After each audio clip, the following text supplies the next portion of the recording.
कौन सी है वो 3 कैटेगरीज? तो हेटरोट्रॉफिक न्यूट्रिशन भी 3 तरीके का होता है। सबसे पहला है सेप्रोट्रॉफिक न्यूट्रिशन, ठीक है, दूसरा है पैरासिटिक न्यूट्रिशन एंड तीसरा है होलोजोइक न्यूट्रिशन। क्या फर्क है? तो सेप्रोट्रॉफिक न्यूट्रिशन शो करते हैं जो ऑर्गेनिजम्स, यानी कि ये क्या है, दूसरों पे डिपेंडेंट है। अब दूसरों पे डिपेंडेंट है, किस तरीके के ऑर्गेनिजम्स के ऊपर डिपेंडेंट है? हेटरोट्रॉफिक में दूसरे पे डिपेंडेंट है भाई फूड के लिए, बट जिस पे डिपेंडेंट है उसकी क्या मतलब, उसकी भी तो कुछ फीचर्स होंगे, कुछ क्वालिटीज होंगी। तो बेटा जो ऑर्गेनिज्म सेप्रोट्रॉफिक न्यूट्रिशन शो करते हैं वो दूसरे डेड एंड डिकेइंग ऑर्गेनिजम्स के ऊपर, डेड एंड डिकेइंग मैटर के ऊपर जाके क्या करते हैं, फीड करते हैं। They feed on dead and decaying matter, ठीक है।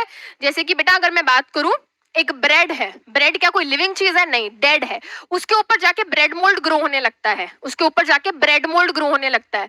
तो ब्रेड मोल्ड क्या हो गया? ब्रेड मोल्ड सेप्रोट्रॉफ हो गया, वो सेप्रोफिटिक न्यूट्रिशन शो करता है। मान लो यहाँ पे क्या है, यहाँ पे मान लो लेट से कोई छिपकली मरी हुई है, ठीक है, कोई छिपकली मरी हुई है, कोई इंसेक्ट मरा हुआ है, उसके ऊपर आके बैक्टीरिया ग्रो होने लग गए, उसको खाने लग गए, तो वो बैक्टीरिया क्या है? वो बैक्टीरिया सेप्रोट्रॉफिक न्यूट्रिशन शो कर रहे हैं, राइट। अब आप कहोगे कि मैम हम भी तो डेड चीज खाते हैं, हम कोई नॉन वेज चीज खा रहे हैं, राइट, हम चिकन खा रहे हैं, हम मटन खा रहे हैं, हम रोटी सब्जी खा रहे हैं, वो भी तो प्लांट्स मरा हुआ है, एनिमल मरा हुआ है, तो हम सेप्रोट्रॉफिक न्यूट्रिशन क्यों नहीं शो कर रहे? हम क्या करते हैं? हम होलोजोइक न्यूट्रिशन शो करते हैं। क्या फर्क है? जो बेटा सेप्रोट्रॉफिक न्यूट्रिशन में क्या होता है, जो भी ऑर्गेनिज्म सेप्रोट्रॉफिक न्यूट्रिशन शो करता है उसमें उसमें ऑर्गेनिज्म क्या करता है बेटा, पहले कुछ ऐसे एंजाइम्स, कुछ ऐसे केमिकल्स छोड़ता है उस डेड एंड डिकेइंग मैटर पे, उस डेड एंड डिकेइंग मैटर पे बेटा वो एंजाइम्स उसको तोड़ते हैं एंड फिर उसको क्या करते हैं, इनटेक करते हैं, एब्जॉर्ब करते हैं।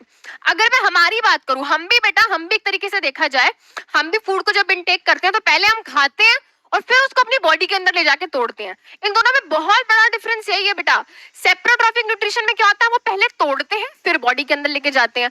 हम क्या करते हैं, हम पहले फूड को अपनी बॉडी के अंदर ले जाते हैं, फिर उसको तोड़ते हैं, फिर एब्जॉर्ब करते हैं। ये डिफरेंस है, ये डिफरेंस है। यहाँ पे और भी बेटा अलग अलग फॉर्म्स के हेटरोट्रॉफिक न्यूट्रिशन होते हैं, सिम्बायोटिक भी होता है, बट अभी हम सिर्फ और सिर्फ फोकस कर रहे हैं एनसीईआरटी पे, राइट। तो बेटा सेप्रोट्रॉफिक न्यूट्रिशन में क्या है, जो ऑर्गेनिज्म है वो डेड एंड डिकेइंग मैटर पे क्या करता है, डिपेंड होता है, डेड एंड डिकेइंग मैटर पे फीड करता है। इसमें बेटा हमारी फंजाई आ गई, फंजाई जैसे कि ब्रेड मोल्ड आ गया, इसके अलावा बेटा मशरूम इसका एक एग्जाम्पल है, ठीक है, मशरूम हो गया, ब्रेड मोल्ड हो गया।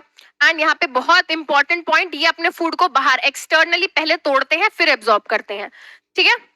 होलोजोइक में क्या होता है बेटा, होलोजोइक में जैसे कि हम अगर ह्यूमन बींग्स की बात करें तो हम होलोजोइक न्यूट्रिशन शो करते हैं।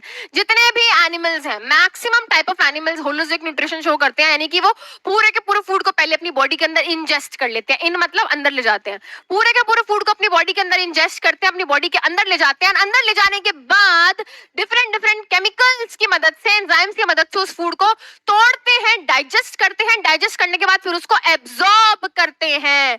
इस तरीके के न्यूट्रिशन को हम बोलते हैं होलोजोइक न्यूट्रिशन। एंड कौन शो करता है बेटा इसको, ह्यूमन बींग्स, एनिमल्स। तो आपने वो टर्म सुने हैं, हर्बीवोर्स, कार्निवोर्स, ओमनिवोर्स, बेटा वो सभी के सभी क्या है, होलोजोइक न्यूट्रिशन के टाइप्स होते हैं। तो जितने भी ऑर्गेनिजम्स को हमने हर्बीवोर, कार्निवोर, ओमनिवोर्स की कैटेगरी में रखा हुआ है बेटा, यानी कि वो होलोजोइक न्यूट्रिशन ही शो करते हैं। अब बारी है पैरासिटिक न्यूट्रिशन की। पैरासिटिक न्यूट्रिशन क्या है, ठीक है। पैरासिटिक न्यूट्रिशन में क्या होता है, जो भी ऑर्गेनिज्म पैरासिटिक न्यूट्रिशन शो करता है वो क्या करता है, वो किसी लिविंग ऑर्गेनिज्म को पकड़ लेता है एज इन मतलब एक ऑर्गेनिज्म के ऊपर डिपेंडेंट हो जाता है। अब उस ऑर्गेनिज्म को वो मारता नहीं है, बट उसके ऊपर या उसके अंदर जाता है एंड उसकी बॉडी के अंदर रह के क्या करता है, उससे न्यूट्रिशन लेता रहता है। जैसे कि एक बहुत अच्छा एग्जाम्पल देती हूँ, सर में जुएं हो जाती हैं, ठीक है, हम स्कूल में चिढ़ाते भी हैं कि इसके सर में जुएं हैं, उसके सर में जुएं हैं। तो वो जू जिसको लाइस बोलते हैं वो क्या है बेटा, वो पैरासाइट है। अब देखो तुम क्या हो, तुम लिविंग ऑर्गेनिज्म हो, तुम्हारे सर पे रहती है वो, है ना, तुम्हारे सर पे रहती है। क्यों भाई, क्यों रहती है तुम्हारे सर पे? क्योंकि तुम्हारे सर में जब वो रहती है तो तुम्हारे सर में से खून चूसती है, एंड जब खून चूसती है तो खून के अंदर क्या है, न्यूट्रिएंट्स है। तो देखो वो तुम्हें मारे बिना तुम्हारी बॉडी से न्यूट्रिएंट ले रही है, तुम्हें मारे बिना तुम्हारी बॉडी से वो न्यूट्रिएंट ले रही है। इस तरीके के न्यूट्रिशन को हम पैरासिटिक न्यूट्रिशन बोलते हैं, राइट। तो यहाँ पे देखो, parasite obtains nutrients by living on और inside the body of the host. जैसे कि अब लाइस तो तुम्हारी बॉडी के ऊपर रह रही है ना, कुछ ऑर्गेनिजम्स ऐसे होते हैं तुम्हारी बॉडी के अंदर घुस जाते हैं। कभी सुना है इसके पेट में कीड़े हो गए, सुना होगा, बोलते हैं ना, तो क्या एक्चुअली में होता है ऐसे? यस, एक्चुअली में ऐसा होता है। कई बार कुछ वर्म्स वगैरह होते हैं जो हमारी बॉडी के अंदर चले जाते हैं, हमारी बॉडी के इंटेस्टाइन के अंदर रहते हैं, और जो भी खाना हम खाते हैं वो कहाँ जाता है बेटा? हमारे इंटेस्टाइन में जाता है। इंटेस्टाइन में वो खाना वो वर्म्स क्या करते हैं बेटा? ऑब्टेन करते रहते हैं हमको मारे बिना। तो वो क्या है बेटा? पैरासाइट्स हैं। वो पैरासाइट्स हैं। Very good. यहाँ पे बच्चों ने कीड़े मकोड़े बनाने शुरू कर दिए। ठीक है, चलो तो यहाँ पे एग्जाम्पल पूछे जाते हैं पेपर में, तो बेटा बहुत सारे एग्जाम्पल्स हैं। कस्क्यूटा, कस्क्यूटा एक पैरासिटिक प्लांट का एग्जाम्पल है। कस्क्यूटा एक पैरासिटिक प्लांट का एग्जाम्पल है। आप कोई सोचे कि भाई प्लांट तो ऑटोट्रॉफिक होते हैं, प्लांट्स तो फोटोसिंथेसिस करके अपना खाना खुद बनाते हैं, तो भाई ये कस्क्यूटा पैरासाइट प्लांट क्यों है? अब कस्क्यूटा के पास बेचारा सा ये प्लांट होता है, इसके पास क्लोरोफिल नहीं होता। अब क्लोरोफिल नहीं होता तो फोटोसिंथेसिस नहीं कर पाता, फोटोसिंथेसिस नहीं कर पाता तो बेचारा क्या करेगा? दूसरों पे डिपेंड होएगा। दूसरों पे डिपेंड होता है बट उनको मारता भी नहीं और उनसे खाना भी लेता रहता है। ये बात आई समझ? उसके अलावा बेटा टेपवर्म हो गया। अगर मैं लीच की बात करूं, ठीक है, लाइस की बात करूं, ये बहुत अच्छे एग्जांपल्स हैं किसके? पैरासिटिक न्यूट्रिशन के। तो फटाफट से बताओ टाइप्स ऑफ न्यूट्रिशन समझ आए? जल्दी से मुझे बताओ टाइप्स ऑफ न्यूट्रिशन समझ आए? जल्दी जल्दी जल्दी बताओ। अमीबा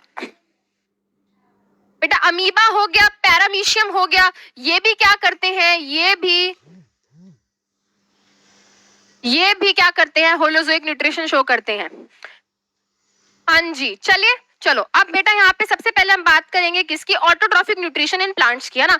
तो प्लांट्स क्या करते हैं बेटा? प्लांट्स ऑटोट्रॉफिक न्यूट्रिशन शो करते हैं। ऑटोट्रॉफिक मतलब अपना खाना खुद बनाते हैं। अपना खाना खुद